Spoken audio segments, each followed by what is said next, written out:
Welcome to Old Roads Podcast, where every story is a quiet echo of the human heart. In today's tale, we follow a carnival, a catacomb, and the chilling whispers of pride and revenge buried in stone. This is The Cask of Amontillado by Edgar Allan Poe.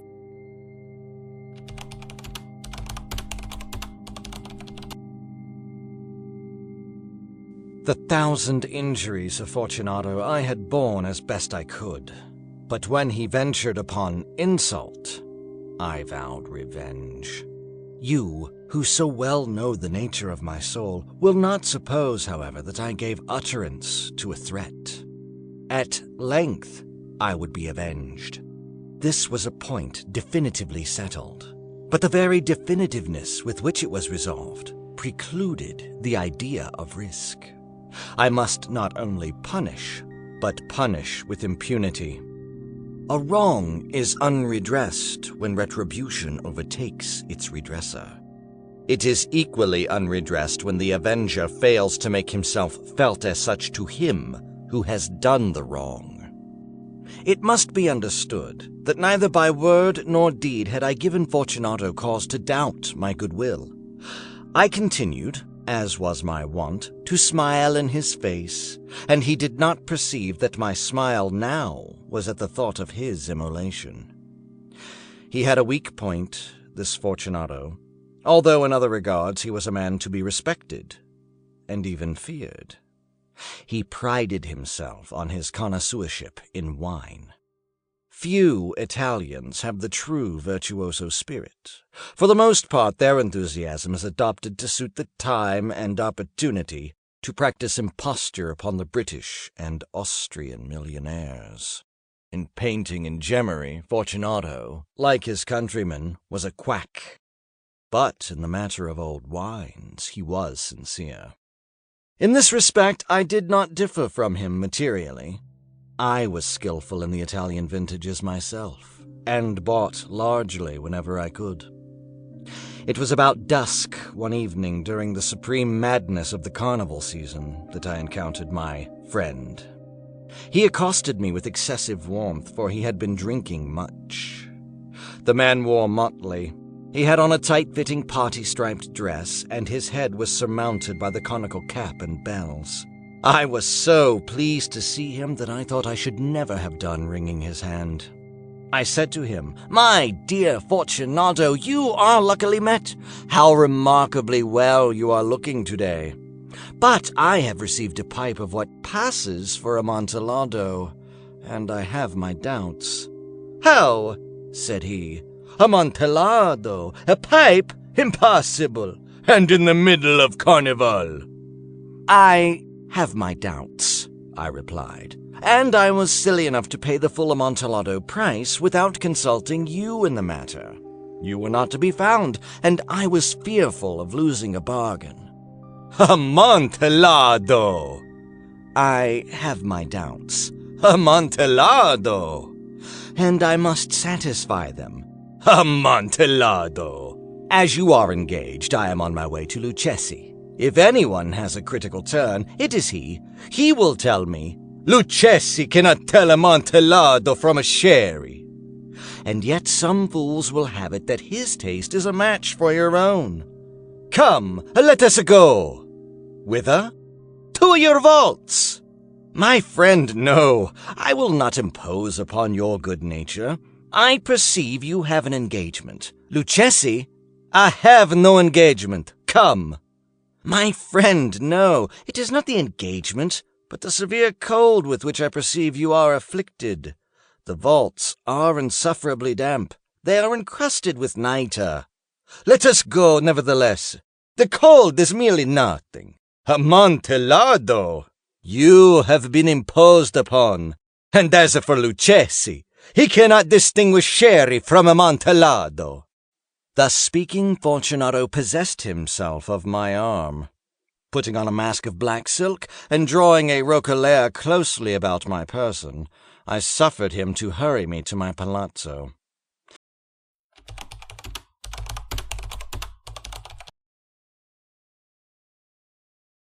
I believe this shows how wounded ego can twist a man's soul darker than any crime.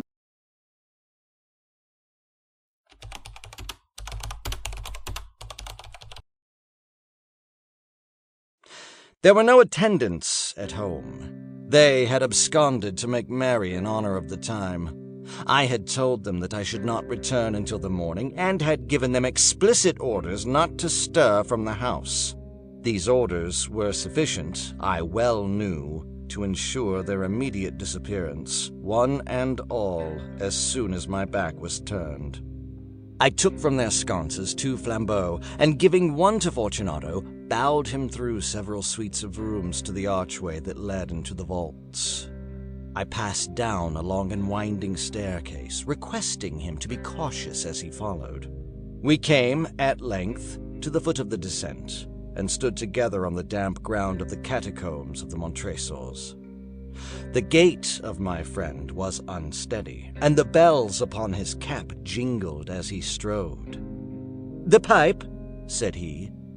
"It is farther on," said I. "But observe the white webwork which gleams from these cavern walls." He turned toward me and looked into my eyes with 2 filmy orbs that distilled the rheum of intoxication. "Nitre?" he asked at length. "Nitre," I replied. "How long have you had that cough?"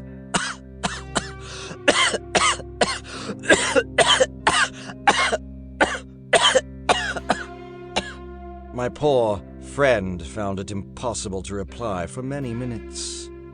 "It is nothing," he said at last. "Come," I said with decision, "we will go back. Your health is precious.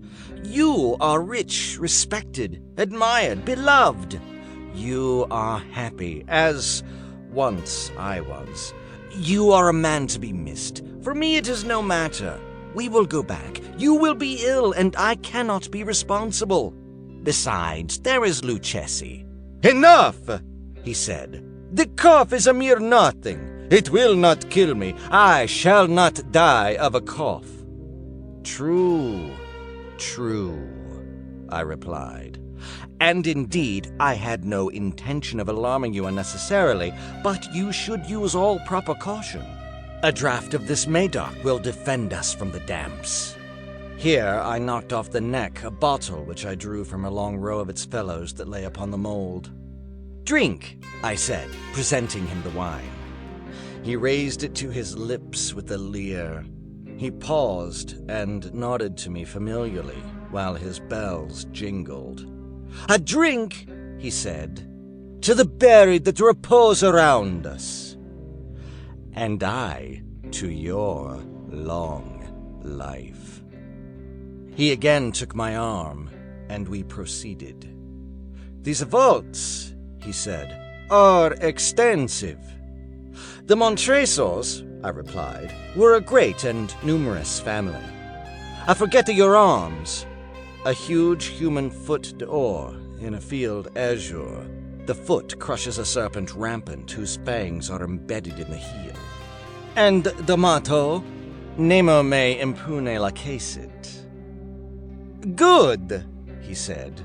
The wine sparkled in his eyes and the bells jingled. My own fancy grew warm with the Medoc. We had passed through walls of piled bones with casks and puncheons intermingling into the inmost recesses of the catacombs. I paused again, and this time I made bold to seize Fortunato by an arm above the elbow. "The nitre," I said. "See, it increases. It hangs like moss upon the vaults. We are below the river's bed. The drops of moisture trickle among the bones. Come, we will go back ere it is too late. Your cough—" "It is nothing," he said. "Let us go on. But the first, another draught of the Medoc." I broke and reached him a flagon of de Grave. He emptied it at a breath. His eyes flashed with a fierce light. He laughed and threw the bottle upward with a gesticulation I did not understand. I looked at him in surprise. He repeated the movement, a grotesque one. "You do not comprehend?" he said. "Not I," I replied. "Then you are not of the Brotherhood." "How? You are not of the Masons?" "Yes, yes," I said. "Yes, yes." "You? Impossible! A Mason?"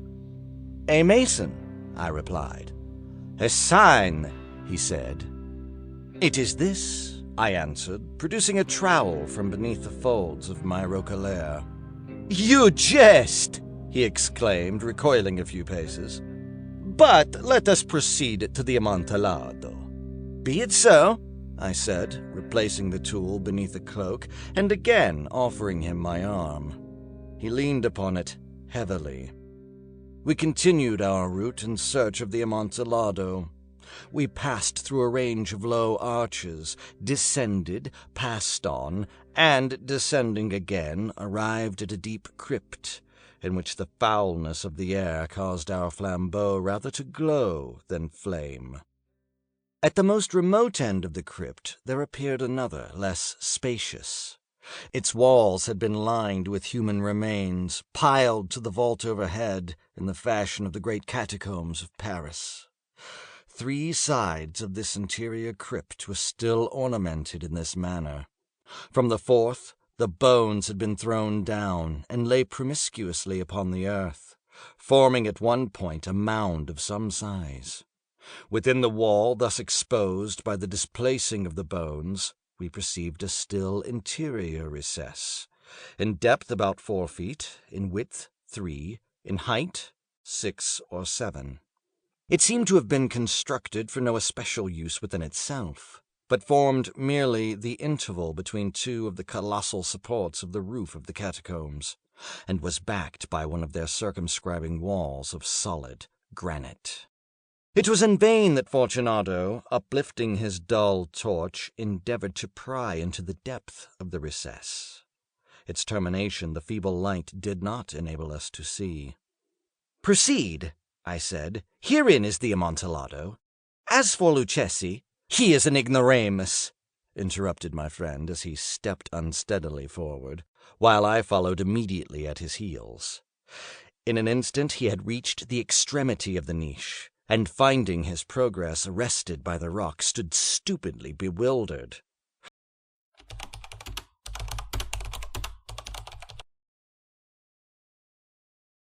This scene always chills me, how betrayal hides behind a smile and a shared glass of wine.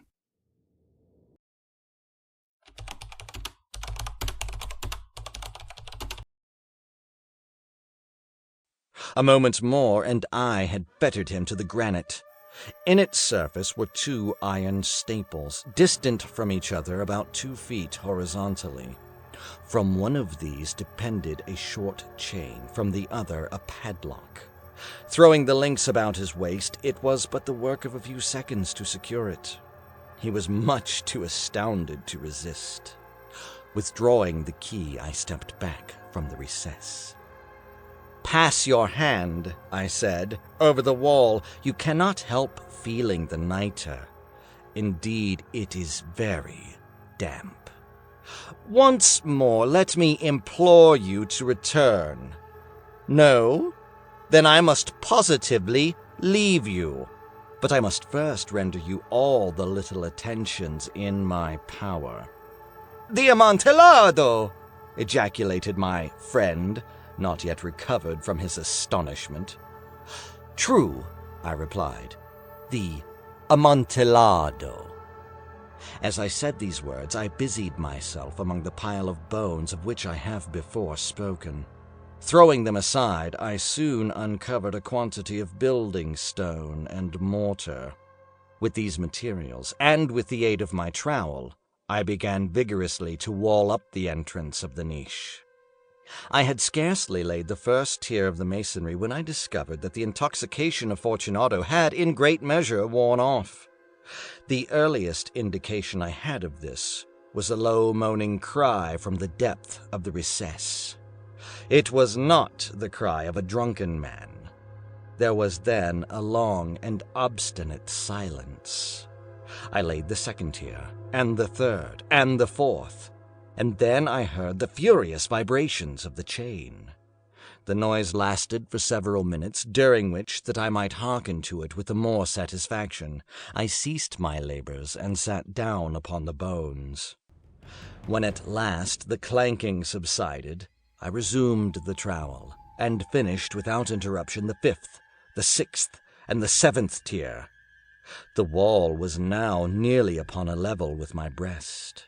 I again paused, and holding the flambeau over the mason work, threw a few feeble rays upon the figure within. A succession of loud and shrill screams, bursting suddenly from the throat of the chained form, seemed to thrust me violently back. For a brief moment I hesitated. I trembled. Unsheathing my rapier, I began to grope with it about the recess, but the thought of an instant reassured me. I placed my hand upon the solid fabric of the catacombs and felt satisfied. I reapproached the wall. I replied to the yells of him who clamored. I re-echoed. I aided. I surpassed them in volume and in strength.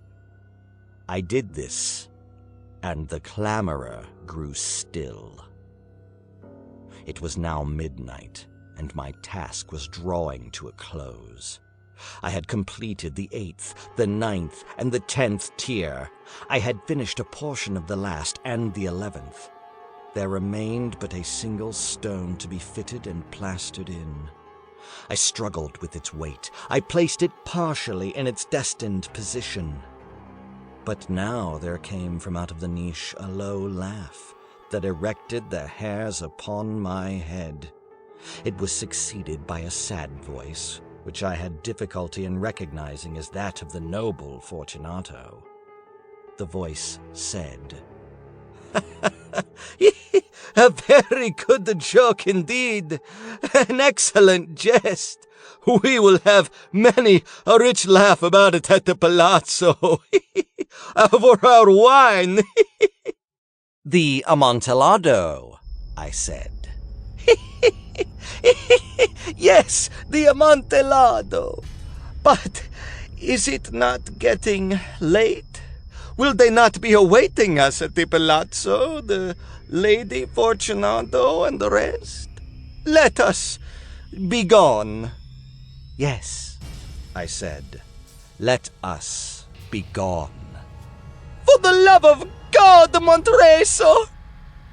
"Yes," I said, "for the love of God." But to these words I hearkened in vain for a reply. I grew impatient. I called aloud, "Fortunato!" No answer. I called again, "Fortunato!" No answer still. I thrust a torch through the remaining aperture and let it fall within. There came forth in return only a jingling of the bells. My heart grew sick. On account of the dampness of the catacombs, I hastened to make an end of my labor. I forced the last stone into its position. I plastered it up. Against the new masonry, I re-erected the old rampart of bones. For the half of a century, no mortal has disturbed them. In pace requiescat. End of The Cask of Amontillado.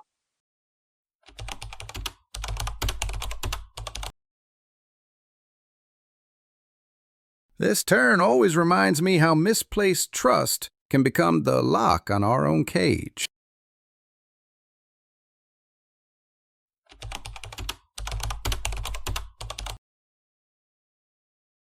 Some betrayals never scream.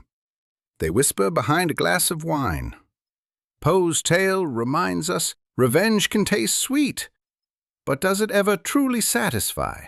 Or does it bury the betrayer too? Some say Montresor was justified, but was he? Thank you for joining us on this journey through forgotten words and timeless voices. If you enjoyed the story, please like, share, and subscribe to walk with us down more of these old roads.